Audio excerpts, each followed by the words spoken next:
This week's episode of Dreams and Drive is brought to you by Charmin. Charmin has long-lasting mega rolls that aim to give you a better bathroom experience. Those who use Charmin really enjoy the go. I'm loving the Olay Body Exfoliating and Moisturizing Body Wash because you don't have to worry about that oily coated feeling or harsh feeling exfoliation because this body wash rinses off clean and is gentle enough for everyday use. Olay Body, fearless in my skin. And I think sometimes we underestimate in terms of dream driving, like how important it is to just let the things that are, just let it out. Yeah. You know what I mean? Like let it out into the universe, whether that's talking to people about it or getting out of one's head. Yeah. You know, it's a really powerful way to kind of like bring perspective onto a situation and also like allow release, which is what I'm hearing from you as you talk through that. Hey, this is Raina. And Mary. And you're listening to Dreams and Drive. Hey, Dream Drivers, welcome to episode 270 of the Dreams and Drive podcast. We have a special episode. I am bringing back in one of my friends, Mary, to come on the show and talk about this idea of, but what if it works out? I feel like a lot of us as Dream Drivers are navigating the unknown in many parts of our life where fear and doubt can take over. But having this mindset shift is critical to unlocking new possibilities within ourselves. And when I thought about this, Mary was the first person who I knew would be able to help me talk through this with you all. So I wanted to have her come on and kind of be a moderator / co-interviewer / person that's just sharing feelings about this idea of shifting the mindset and thinking about, but what if it works out instead of, but what if it doesn't work out? If you enjoy this episode, I'm asking that you please make sure that you're sharing it with your community. I think that this is one that's very personal, very honest, and one that you will definitely relate to some part of it. So please help us get the word out about this episode by sharing with your own community. You can find us across the board on Facebook, Twitter, and Instagram at Dreams and Drive, and use the hashtag Dreams and Drive when sharing. And remember, if you want to be part of our weekly newsletter, The Keys, and get weekly updates from me via email, just go to dreamsanddrive.com/join. That's dreamsanddrive.com/join to sign up. Wherever you're listening, also make sure that you're subscribed. Hey, Mary. Welcome to another special episode of Dreams and Drive. I'm excited for you to be here today. If you guys who are listening, if you're not an OG listener, you may not understand who Mary is, but Mary is one of my college besties, and she has been on the show, I want to say 2 times before, when we kind of have these really reflective, introspective discussions, right? I forgot the episode that you were on before, but this was the one where, what was the first one about? I should have probably looked this up before we started this, Mary, but was that the one where we were talking about? It was episode 200. Are you on autopilot? Oh, okay. Mary knows her stuff. Yes. Episode 200. Are you on autopilot? And then we had that special, was it a front seat Fridays where we were in the car and we were just talking about life. And this is one that I wanted to have Mary on because Mary is that type of friend that just really like knows you, knows thoughts, can really make you think about what is it that you're really concerned about here. It really helps you get deeper on a lot of things. So I wanted to have her come on the show to talk about this idea of, but what if things do work out? I think it's been a theme in my life recently, or not recently, but maybe for the past year, where I've been through a lot of changes and been anxious about a lot of changes. And that anxiety was a little bit crippling. But now that I'm on the other side of a lot of things that I was fearing, I realized, wait, things worked out and things are a lot better. And what if I had had that mindset from the beginning? So I wanted to bring Mary on to kind of help me walk through these, ideas. How do you feel about this ask, Mary? I'm excited. I'm excited. I mean, of course, like we're friends, so we talk about this all the time. So it's like an extended conversation that we always have. Yeah, I know. And do you feel like this is something that a lot of us, do you feel like this is an important topic for Dream Drivers to really think about asking yourself this question, what if things do work out? I think it's important because there's so much unknown on the other side of decisions that we take. And I think a little bit of doubt and a little bit of is necessary, because it gives you kind of that, you prepare, you end up preparing, and you end up taking the necessary actions to make sure you feel good about what is going to be on the other side. But also sometimes you can get worked up to a place where you also need to kind of talk yourself off the ledge. Yeah. So I feel like it's important, because it gets dream drivers, and I mean, anyone trying to do anything in life, right? Like, to a point of balance where you acknowledge the anxieties, the fears, the things that maybe you're scared about on the other side of what's unknown, but you also, you give yourself permission to walk into it still. I think it's important. Yeah, and I think the lessons learned through that process is really important. Kind of like you have to kind of go through, I'm not saying you have to go through bad things, but when you do go through things that teach you something, hopefully those lessons are things that you can then carry forward to other areas of your life, or you know how to face things when they come up again, because fear, doubt, anxiety, there's no magic cure for it where you can take a pill and you'll never experience it ever again in your life. So just knowing that you can get through situations, and then thinking back about what were the hows, how did I do it? What were the things that I did in order to get out on the other side successfully, or maybe not successfully, right? Because sometimes things don't work out, and there are things that can still be learned from that as well. So I guess, where should we start, Mary? Where is the first, I guess for you, knowing a lot of the things. No. I was going to say this. Listen, girl. No. I know. I was going to say, from your perspective, right? Okay. What are you interested in hearing me reflect about? Because like, a lot of the things I've been stressing about, just from having a baby, right? Yeah. Like, that was the biggest what if things work out. Because I mean, he came out, right, successfully. Yeah. I was very concerned about how that was going to happen. I think just even navigating motherhood, it's crazy to think about where my mind is now versus where my mind was September 2020, Well, tell me about that. Where was your mind?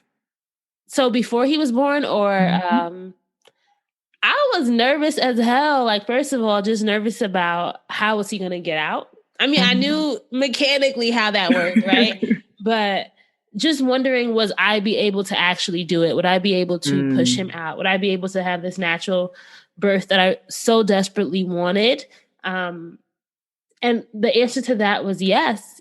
I did have a natural birth, and that's something that I'm very proud of. And I think that also taught me about my own strength and my own, like, you don't know how powerful you are until you have to be powerful, until you have to be strong. And I didn't give in. And I'm not saying that anyone who gets medication during pregnancy is giving in, but for me, it was just something that I didn't know if I would be able to do it, but I did do it. So pre-Axel, I was nervous. And then post-Axel, I was also nervous and overwhelmed, just the whole postpartum period. Nobody can adjust you for the shock that is lack of sleep in the beginning of new motherhood, right? The hormones, all the changes, life really does change for you. And I think I really had to navigate all of that. And it was, like, there was also some other stuff going on behind the scenes, just like family things. There was so many moving parts.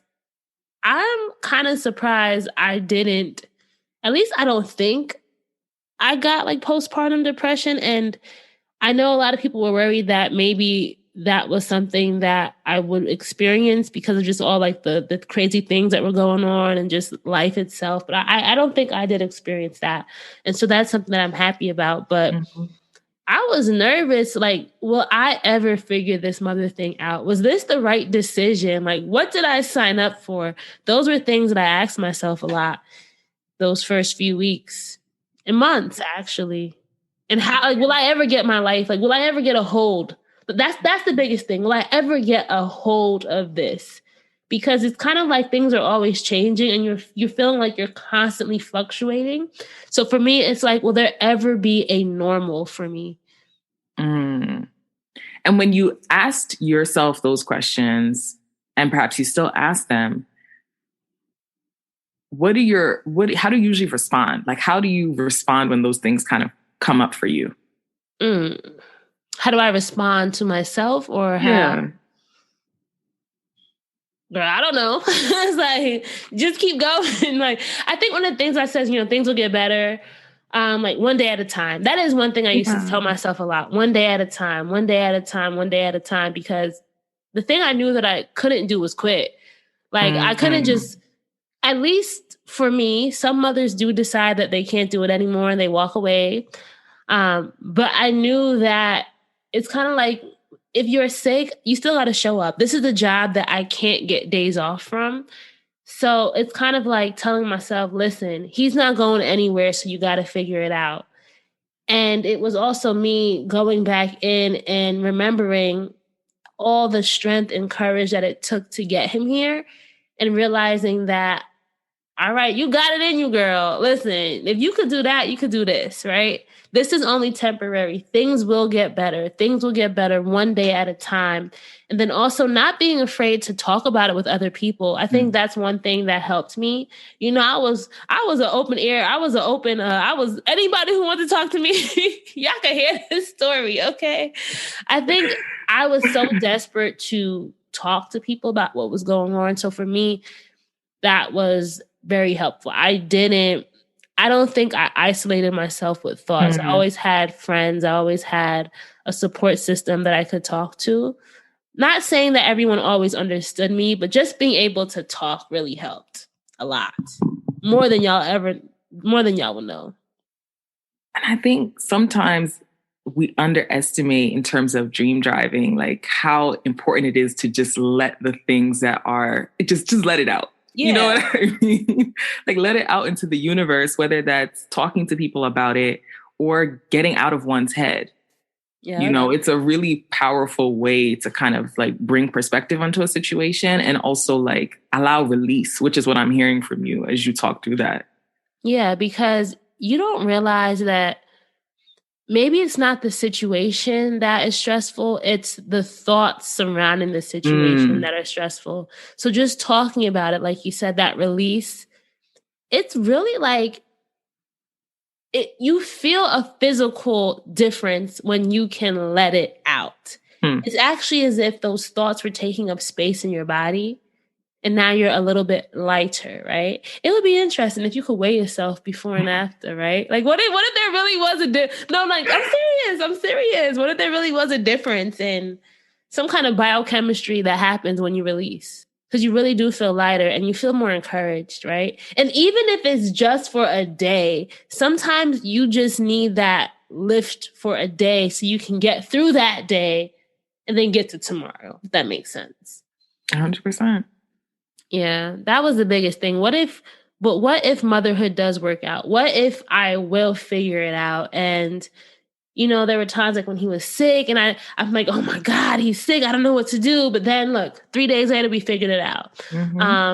When he had these sleep regressions and he wouldn't sleep at night and breastfeeding, there were all these things that I thought would last forever. And that's also something I think is just part of my personality.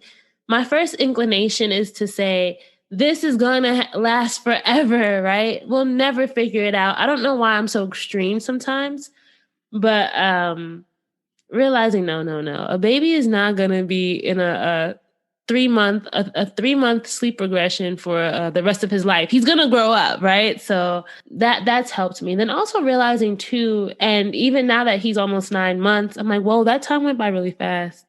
That's crazy. And it was just me telling you guys that, oh, I'm pregnant, right? I remember. I cannot forget it. Right? And now he's a whole, like, talking and saying vroom, vroom all the time. That's his new word, vroom, vroom.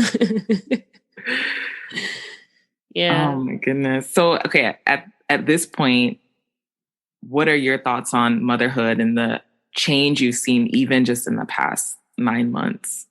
In myself? In yourself, in your journey, in your family's journey. How are you zooming out? Because now this is like you like y'all are in a minivan now. It's a group car ride. I know. You know what's crazy? I can't, like, I used to be a sports car driver, right? Like small, tiny cars. But I honestly cannot remember. I don't know. This is like some kind of biochemical thing that happens to just part of human nature to make you procreate. I don't remember the pain of birth, right? I don't remember like life before Axel, even being pregnant. It's like one of the things I was saying last night before we went to bed. I'm just so used to like my night ending when Axel goes to bed now. Cause like, I gotta get to sleep now. But before it's like, wait, what did I do at night before I had to put a baby to bed? I used to like watch TV. I wasn't worrying about coming home and like giving a little baby a shower. Like there was just part of my routine. My routine has been, Axel has been part of my routine for the past 9 months, that I feel like it's erased memory of what things were before. Now that could be good and bad. Like I don't want to say this to make it seem like my whole life is consumed around Axel, but he's just so ingrained into part of my life that it's a sweet feeling to know like, oh wait, I wouldn't not want him around. Does that make sense? Like, he's my little buddy. Like, even when right now we're recording this and he's with my parents at, grandparent daycare, it's like, oh, buddy, I miss you. Like that kind of thing. Whereas this time last year, he was just in my womb and he was just a bump at that point. But, it's crazy how things can change. So zooming out, what was the question again? I think I kind of... Now that you're 9 months in, how are you thinking about your journey, but also your family's journey? Like, what does it mean to kind of be on a group ride? The first thing that comes to mind is the importance of influence, if that makes any sense, because a child is a blank slate. And I think the biggest thing that I've been realizing about how we're raising Axel is he only knows what he's taught at this point, right? Or what he experiences and what he sees and what he feels. And it's so important for me to make sure that I'm being conscious and intentional about all that he experiences and all that he feels and nurturing the personality that is budding within him. That's like the biggest thing that I've been very thoughtful about. It's this feeling of not wanting to, I think it's also fear, right? And this is also where I have to start thinking about, but what if things do go right?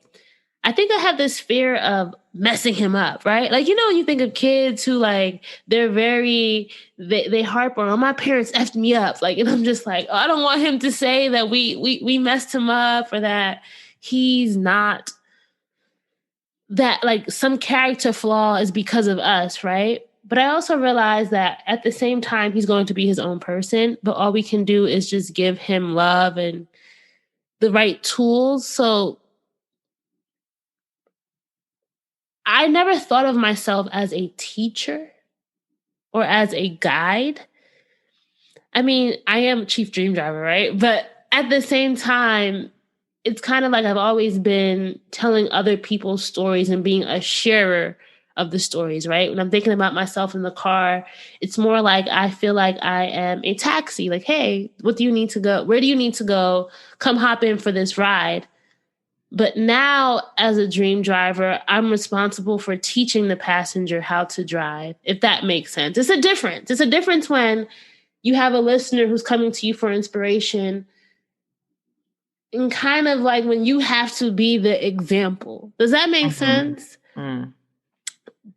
And I think that's a very important task for any parent. And it also makes me reflective of my own life. It really, at this point along the driving journey, it's making me think about all the stops that I've taken, all the times I've been in the passenger seat in other people's dreams or other people's driving journeys and how that has influenced myself. And I talk about this in a lot of episodes, but even just how this whole dream driving metaphor got into my life, about how I almost died in the car and how this became this big metaphor that has been in my life. But when I zoom out and think about my journey now, I think the biggest theme is like, there was a lot of things you thought you couldn't do, girl, and look at you now. Like, you did it. It may not have been perfect. It may not have been what you thought. It may not have come the way you thought, but you did it. And I think that's also important because we don't give ourselves enough credit for that. Mm. Do you see a difference in my confidence or, knowing a lot of the things I was stressed out before he came here? Like, from your perspective, what is something that you maybe admire about where I am now in the journey? So earlier in our interview, you brought up in September kind of your fear, your worry about like just giving birth. And I remember talking to you around that time. And one of the things that, I mean, there's one, like the achievement as a mother, as a person, as a human of giving life, and birthing a child, which is a feat. But also over the course of that period of time, I also saw how much investment and preparation you put in. Like you expressed a concern and you didn't leave it alone. You didn't assume it would just kind of like disappear. Wait, which concern was this? Making sure you were ready to give birth. Oh, I was like, wait, was I? Because I really, like, there's so much that I forgot about everything. I'm like, wait, did something happen to me? Was I sick? No, and you like found a doula. You took the time to find a doula that was right for you. Yeah. You were like scouting to understand like the Black maternal death rate and things that you have to be aware of as a Black woman in these hospitals. Yeah. You really prepared. You were reaching out to other women in your circle who had given birth or were about to give birth to just like connect with people who could be a source of like a couple steps ahead of you, Yeah. And I saw all of that, so one of the things that, and I don't think that's necessarily specific to that time period in your life. I think it's one of those things about you is that, yes, like you'll have a worry sometimes and you will do what it takes to prepare and invest to make sure you're not blindsided by anything. Especially if I know like something that's inescapable, right? Yep. This was one time in my life when I could not avoid it. Yeah. There was no avoiding that he was gonna have to come out some way. And so I really told myself, and I think it also goes back to like my miscarriage experience and just telling myself I didn't want that experience again. And I just wanted to make sure that sometimes you don't know what you don't know until something happens that teaches you, hey, if you prepare, at least you'll just know the parameters and things may not go as planned, but at least you'll just be a lot more empowered. And that's why, like in the beginning, as you said, like I was not playing any games with what that experience is going to be like for me. And even given the circumstances, so like navigating like health insurance stuff, right? And figuring out how to do that and just finding out free resources and talking to people. I just didn't want to look back at the experience and be like, you didn't try your all. And it's funny because maybe it's because it was my son and he was inside me and I knew it wasn't just about me that made me go so hard. But I don't always feel like I go that hard for other things. And sometimes I wonder if I put that energy into other things, would I be further along? Well, let me ask you another question. Okay. Is motherhood the thing that's deserving of your energy? And not in a sense that like, oh, it's not deserving. But what I'm trying to say is maybe motherhood is the thing that is like, I guess what I'm trying to say is maybe those other things weren't necessarily like the best use of your energy. Maybe motherhood is the thing. Okay, keep explaining. I'm getting where you're going, but keep going. So the question you asked yourself is, if I could give as much energy as I gave to preparing to give birth to all of these other things, where would those other things be? And I'm saying, instead of asking where those other things would be, ask, what is it about motherhood that makes me so excited to give every ounce of energy?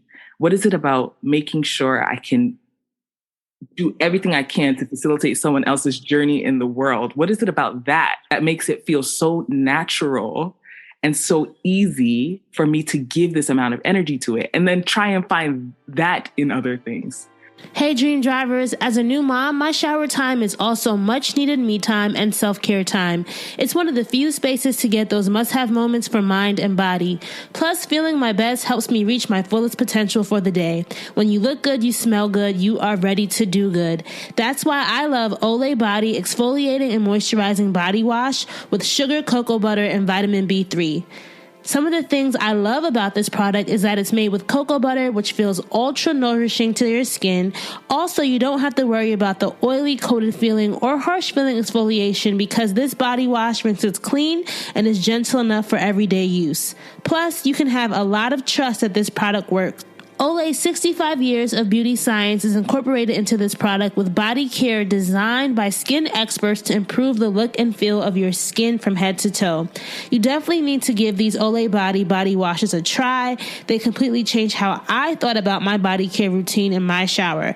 As I said, shower time is precious, so I invest in the best. You can find Olay Body products in store or online. Olay Body, fearless in my skin.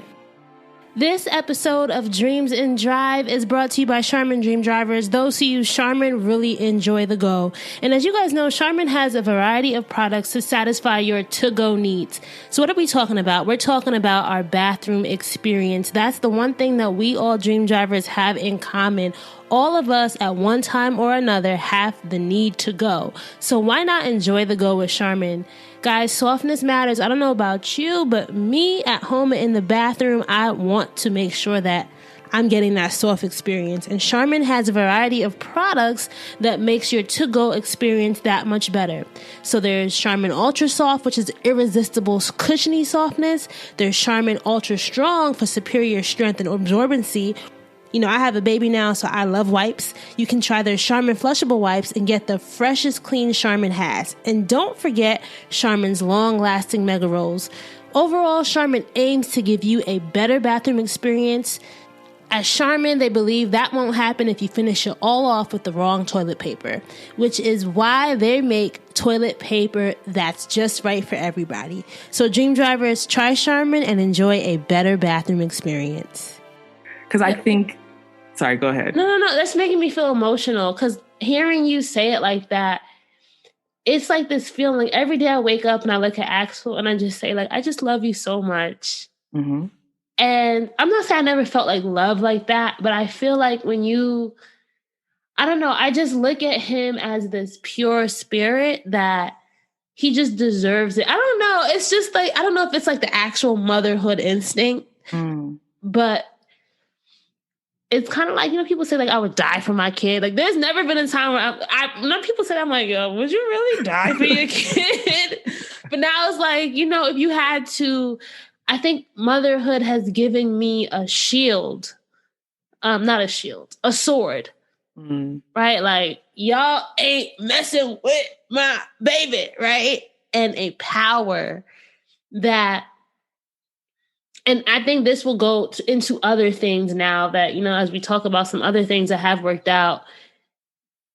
Not saying it's been my greatest accomplishment, because I always think it's cliche when people say my kids are my greatest accomplishment, right?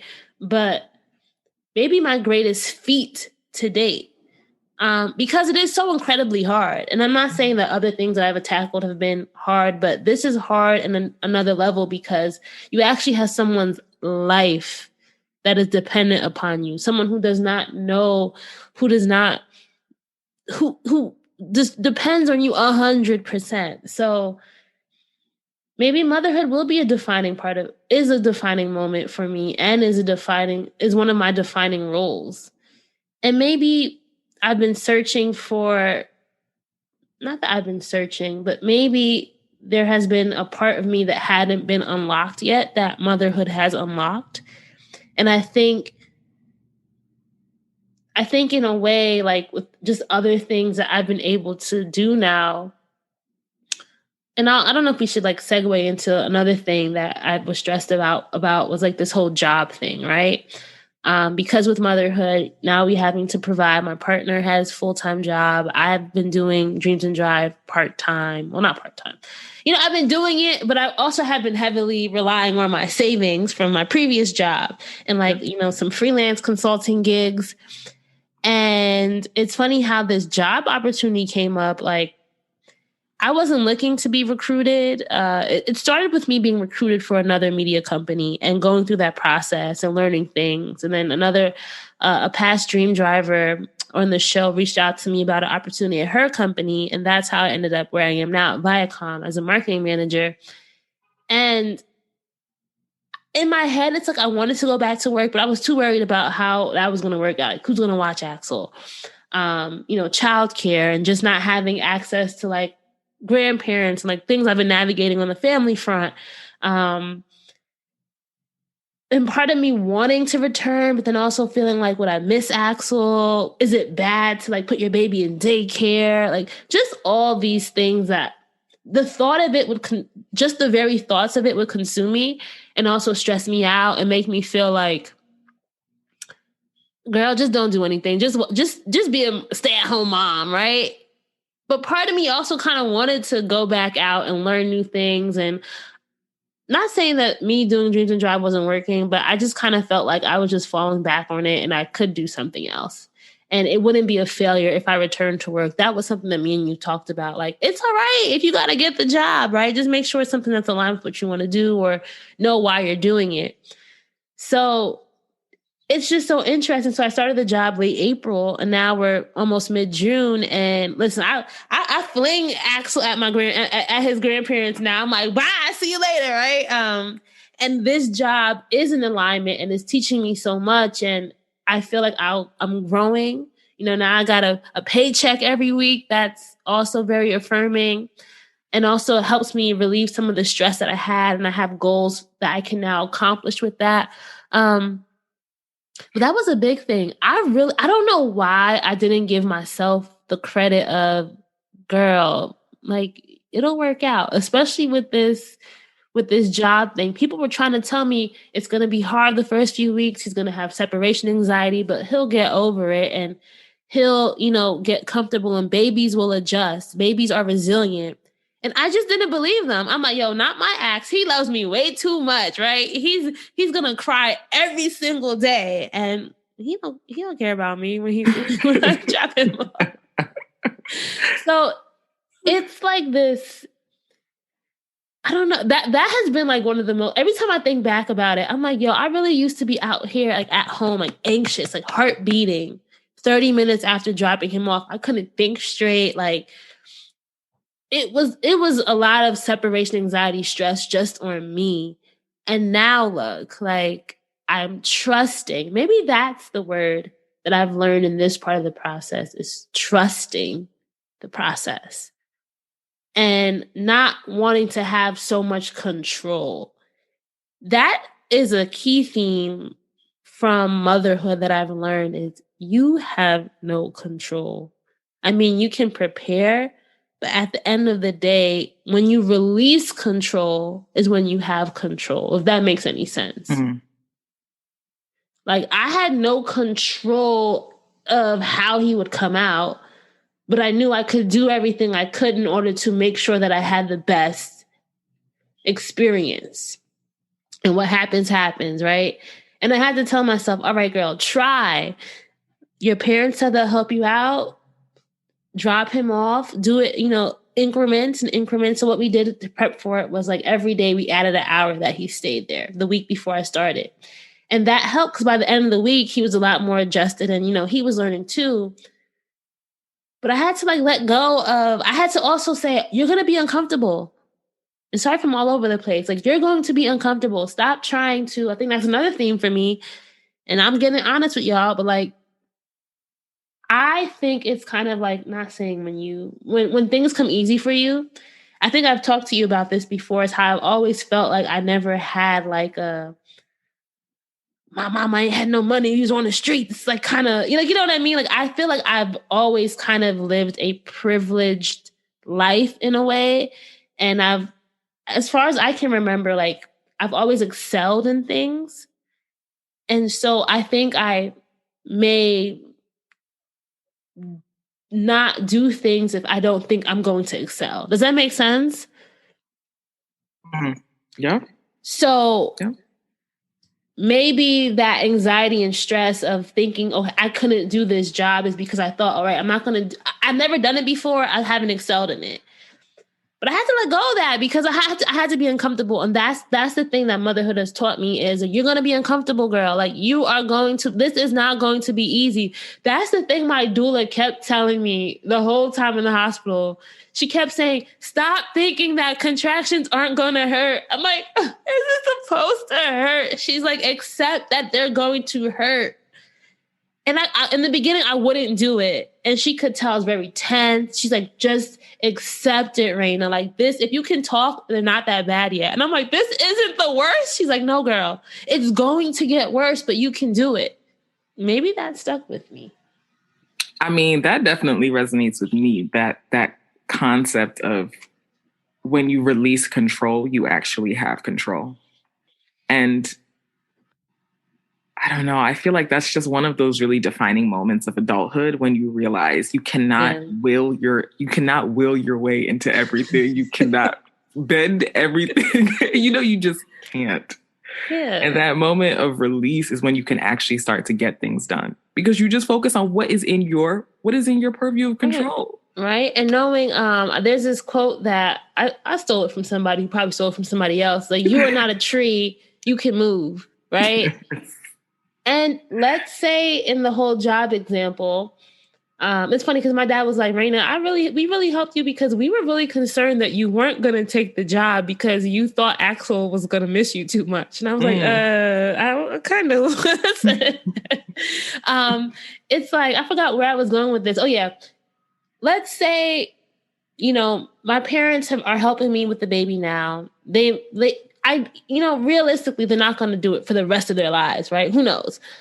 But when the time comes and he has to go to like a real daycare, I'll figure it out, right? We'll figure it out. Or in days when they're not available and he has to kind of thug it out with me and I have to work from home with him, we'll figure it out. And that's been the biggest thing of knowing that, girl, you figured out so many things. Don't let the fear of you thinking that you can't figure it out don't stop you from even trying. Mm.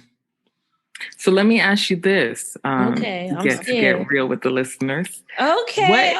Tell me one thing that you're not on the other side of yet. Tell me one thing that, because we've been talking in retrospect, like the things that you weren't quite sure, but here you are now and you can look back and say, well, it did work out.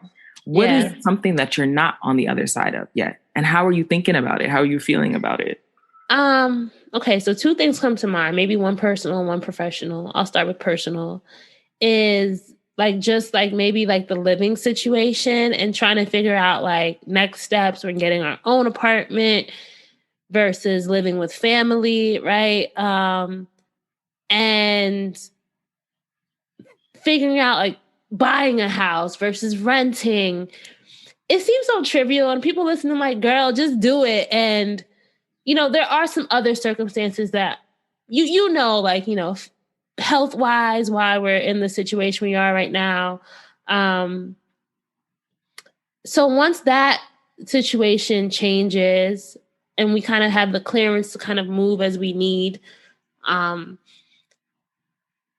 don't know why, like, making the right decision on where to move is mind-boggling. Like, I hate the whole apartment hunting process. It's just like, can't someone just say, here, Raina, live in this apartment for free for however long you want? And I think I could see myself getting stuck on trying to find the perfect place. And that's the part that is going to be, I think, is probably, we're doing the active of looking. But when it comes to decision making, I think I could stay in this looking stage forever because it's easy to look, but it's harder to make a decision. So that's been one thing I don't think I'm on the other side of. And then the elephant in the room is dreams and drive. And what is it? What will it ever be?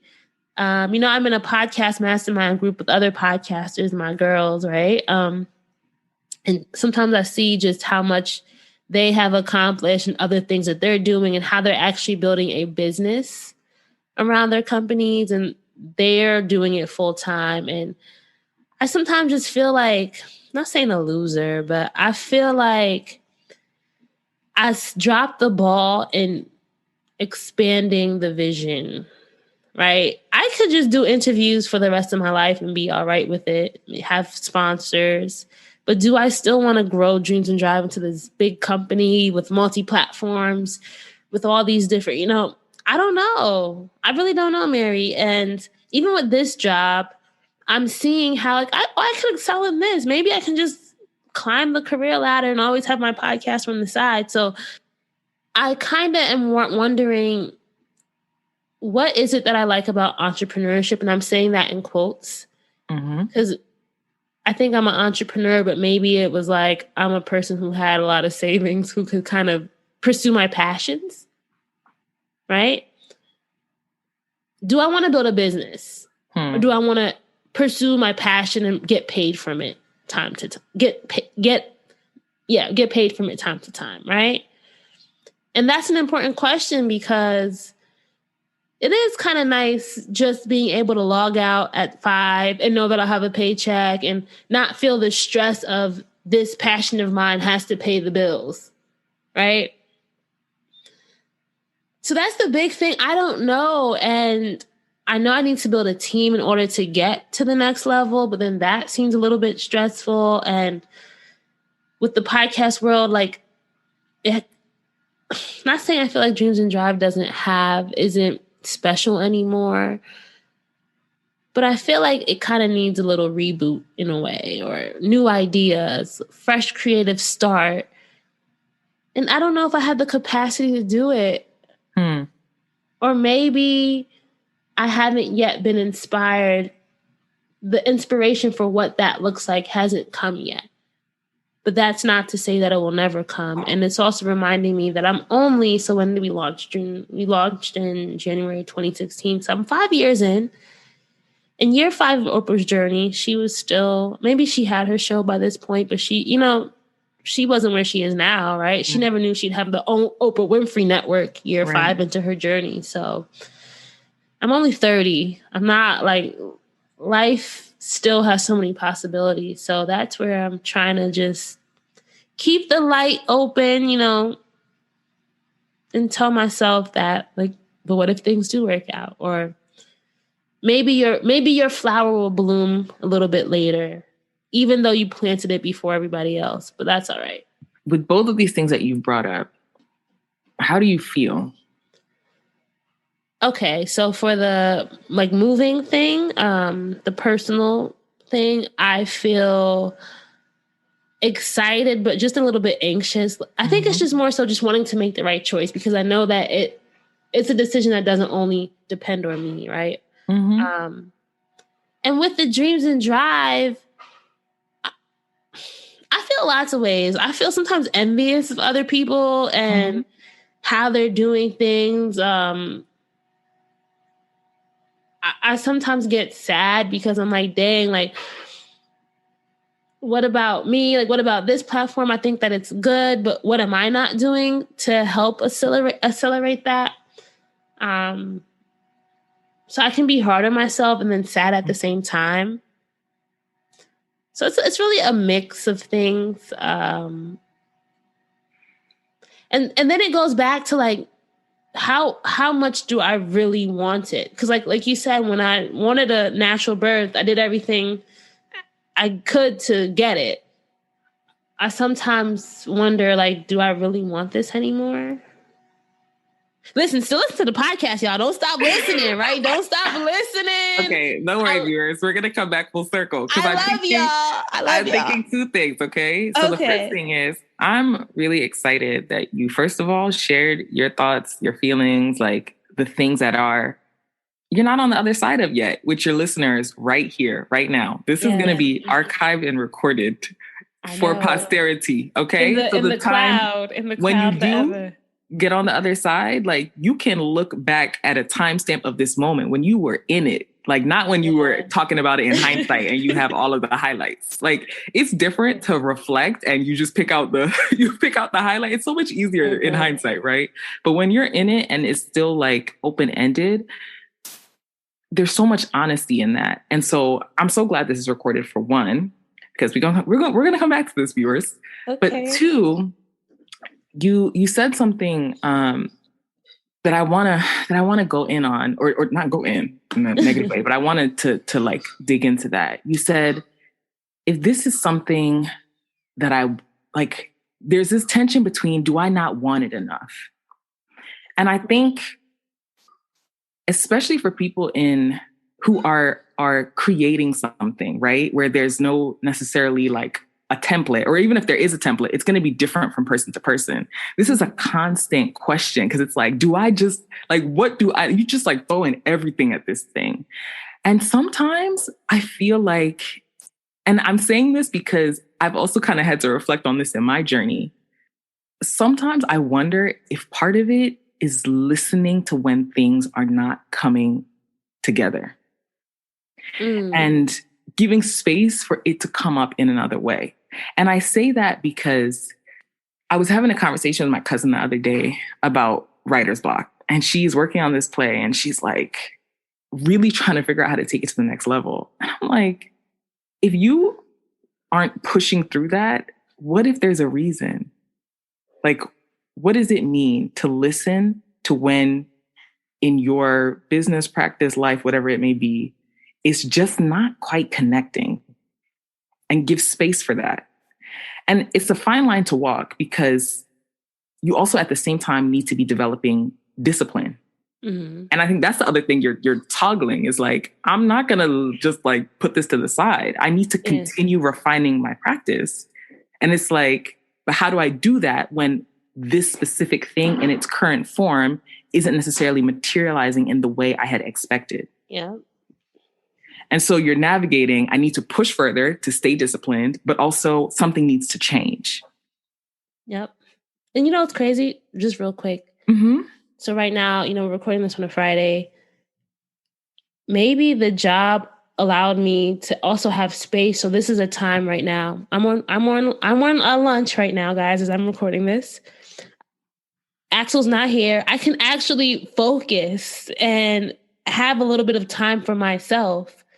And it's also interesting that these job offers and stuff didn't come until he was 6 months. So I still had time to enjoy him, right? I don't feel like, I'm missing out on things, because we had like 6 months together, and I'm more solid as a mother than I would have been if I had to go back to work at 12 weeks.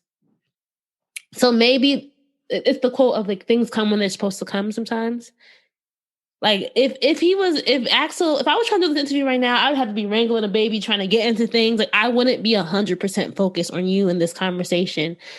So sometimes things happen in order to give you time. So maybe like you were saying, like allowing yourself that space, because there's that empty space may be important, Okay, sorry for interrupting your thought, but it just made me think about, dang, like this is actually giving me a little bit of time to get back to just focus, even if it's 1 hour a day or 30 minutes when I'm not doing, Zoom calls. That's just time to think about concepts free of baby, without him being influencing my mind at that time. So, yeah.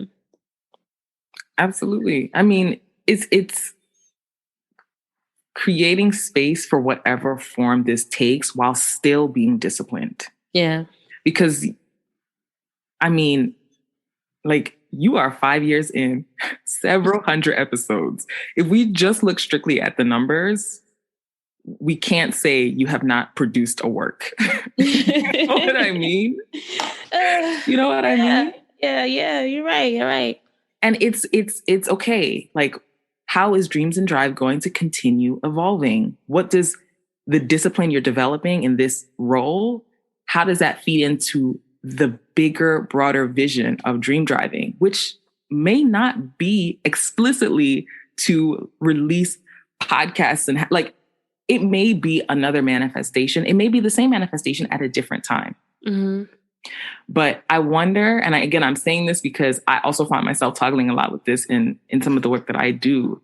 What does it mean to listen to those moments where you have to put the car in neutral or you have to put the car in park and just take a moment?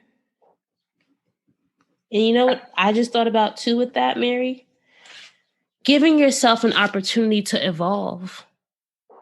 It's kind of like caterpillars and butterflies. There is that cocoon process where you can't knock on a cocoon and say, come out, butterfly, or you can't knock on a caterpillar's cocoon and say, come out, butterfly, right, day one. No, they got to go through that whole metamorphosis. So, and every stage of it was worth it. That's the tough part, because when you're in that cocoon, it's like, get me out of here. Like, I'm ready. Let's go. You know that Kevin Hart meme? Help me. Help me. Like, what am I doing in here? Yes.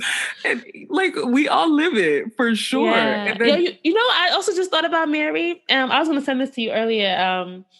So you know how Issa Rae is wrapping up her season 5 of Insecure? I know you're not on Instagram like that, but they've been posting all memories from season 1 to season 5. And I saw a picture of Molly and Issa. I'm like, oh, look at us. We're so cute. And it just reminded me, think about 5 years ago, even for you, right? Where were you 5 years ago? Girl. And just think about how much life has changed in 5 years. And I just thought about, Issa Rae and Insecure and how, she really started it with just a vision, something that she had been doing, the Awkward Black Girl series on YouTube, got picked up by HBO, turned into Insecure. People were kind of doubting it the first season, but now it is a cult, not a cult, a fan favorite, right? It'll forever go down in TV history. And it all started as something, but it evolved over time. And she evolved. Literally, she evolved. And all the characters evolved with her. And every stage of what she did was necessary. Awkward Black Girl as a YouTube series, even as much as someone could have been like, oh, damn, why am I not on network TV just yet? Yeah. That was so critical because that was the way she could parlay into HBO. Yeah. And it wasn't easy, but it was necessary. And we look back at Awkward Black Girl now and it's like, okay, this is amazing, but Insecure is really, yes, it is. And so it's and you said this earlier, part of it is trusting the process. Part of it is focusing on what's in your control. Issa said, you know what I can control is YouTube. What I can control is my cast and crew of folks that I can rely on in LA. And we're just going to build something. And I don't want to simplify it. I don't know Issa, y'all. Yeah. It may have been more. It was probably a lot more than that. But what we can't deny is the building blocks, the discipline, the openness to different formats.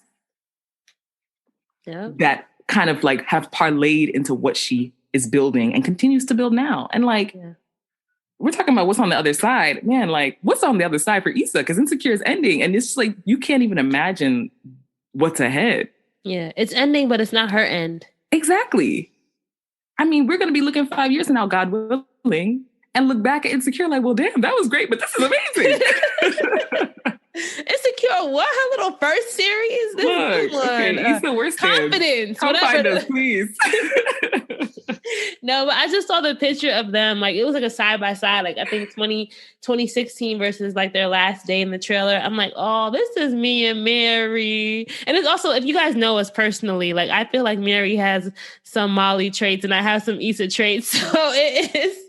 And even how you look too. I feel like you have a very Yvonne Orgy grace about you. So and I have that awkward Issa.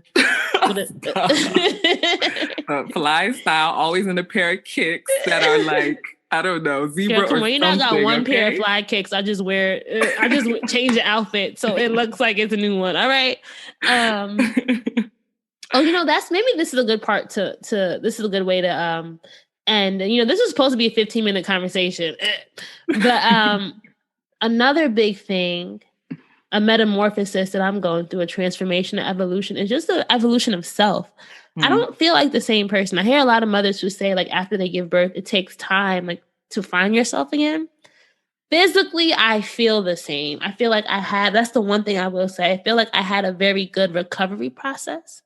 Often so good. Sometimes I don't even like talking about it because I feel like I'm kind of like, hyping it up. Like, oh, no stretch marks. Yeah, but anyway, so physically I feel kind of like the same, but just like who I am, like my style, like my own confidence as a woman, I kind of don't feel the same that way. So I'm trying to think about who is Raina now? Who does Raina want to be? Raina's a mother, Raina's a partner, Raina's a daughter, Raina's a sister, Raina's a friend, but who am I to myself and how do I show up for myself? I think self-care has been important. I need to do more of it. And even just going back to things I enjoy doing, like, it's weird because I turned 30 this year, but I kind of still feel younger than 30. And part of me is like, now that I'm 30, shouldn't I be like a boss, like running around, makeup all day, like feeling fresh to death, 30-year-old vibe. And I'm just like, girl, why you got this little poof on your head with your little, and maybe those things don't matter. So I have to kind of go through these expectations of what I think I'm supposed to be doing. And remind myself that, it's always a journey. The dream driving journey never ends till you end, right? So yeah, that's kind of where I am now. This has really been a great conversation upon reflecting. I always love having you help me with these deeper things because you probe and you're not scared to kind of push me to be like, girl, come on now. Oh man. No, but I feel like part of that is also figuring out what comes naturally to you and leaning into it. You know what I mean? It's like part of that listening to yourself, listening to the things that may feel like, is this a bad thing? But it's like, no, understand how to just lean into the things that feel like you. Yeah. And I think, I'm grateful. It means a lot to me that you asked me to do this, that you're like a seasoned interviewer. So, you're getting to be. This is your third one, girl. You are getting to be there. I guess, girl. But again, it means a lot to me that you kind of brought me onto your platform. But also, it helps me to know that, like, okay, this thing that maybe feels more naturally to you, there are people see that and like will find places for you to just do that. No, I think, I asked you for a reason, and I know that you're working on some things for yourself. And even, how like we were just talking about, I think we talked about this a few weeks ago at the wedding, like Mary, if Mary was an Instagram influencer, she'd be the girl, okay, that y'all would want to follow because her style is just top notch, refined, very, like I'm hype her up and she's over here shaking her head, but you just have this perspective, right? That is so unique and interesting. And for you, I hope that I just want the world to see more of it and to just hear more of it. And I know that you are trying to figure out how that plays out and how you show up because you do want to share some more of things that you're working on. So when you're ready, girl, we're ready. We're waiting. The interwebs is like, who's this Mary? This mysterious Mary. Thank you, girl. That means a lot to me. And it's been great chatting with you today. I really can't wait for us to look back on this one in the archives and be like, wow. All right. So what are your parting words, Mary? Let me ask you one last question. Let me go into my arsenal of questions to ask at the end of interviews. Okay, yeah. I like this one. So you're in the car, right? What's the soundtrack that you're listening to as you're dream driving right now? Like what's it doesn't have to be a real song, but like what's the motto? What's driving you? Like what's that ethos that you are really embodying now? June 2021. So the literal soundtrack is probably going to be Sun El, the musician, Africa to the World. I first heard that album in 2018, and that was when I kind of first stepped out on faith, I guess I would say, and really started to put even more time and energy into some of the, I guess, creative work I was doing in fashion and textiles. And that album, every time I feel like I just need like a little re-anchoring, I just come back to that. And it really keeps pushing me. So that is the actual soundtrack, among other things as well. In terms of the motto, the like things that kind of keep me in tune, I guess, to use a pun, probably things aren't as good as they seem. Things aren't as bad as they seem. Find balance. That's gonna be. Is that? Can I attribute that to you, or did you steal that from somebody else? Like I definitely riffed on it, but I think I heard it. I think I heard it from a Guy Raz interview from How I Built This. I want to say. Mary loves the competitors, guys. Look. Y'all need to listen to Dreams and Drive, okay? Yeah, no. I love Guy Raz. It's funny because I used to listen to him all the time. Yeah, I'm pretty sure I heard it on a podcast, but I think so many people have a version of that, so I can't even exclusively attribute it to that. It's really just find balance, like especially when you're doing stuff that can be quite volatile. You just can't. Don't overdo the things that feel really good. Don't overdo the things that really feel really bad. Just try and be measured. Use perspective, and just keep going. Take it day by day.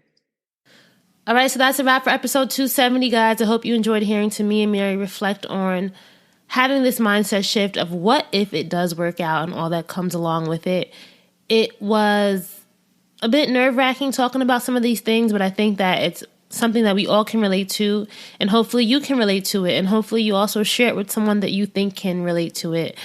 That's why I always ask you guys, if you enjoy this episode, screenshot it, post it on your social media accounts. You can find us across the board, Facebook, Twitter, and Instagram at Dreams and Drive, and use the hashtag Dreams and Drive when sharing. Remember, if you want to join our weekly newsletter, The Keys, and get weekly updates from me, just go to dreamsanddrive.com/join. That's dreamsanddrive.com/join. And if you want to get some Dreams and Drive merchandise, some t-shirts, crew neck sweatshirts, that's all available at dreamsanddrive.com/shop, dreamsanddrive.com/shop.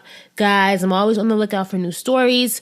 Please continue to keep pitching me. You can pitch the show at dreamsanddrive.com/pitch. That's dreamsanddrive.com/pitch. As you heard in this episode, I'm working on a lot of things within myself and really just contemplating what's next for the show. So when creative inspiration comes, I'm always looking for it. Keep dreaming, keep driving, and we'll chat again in episode 270. Bye, guys.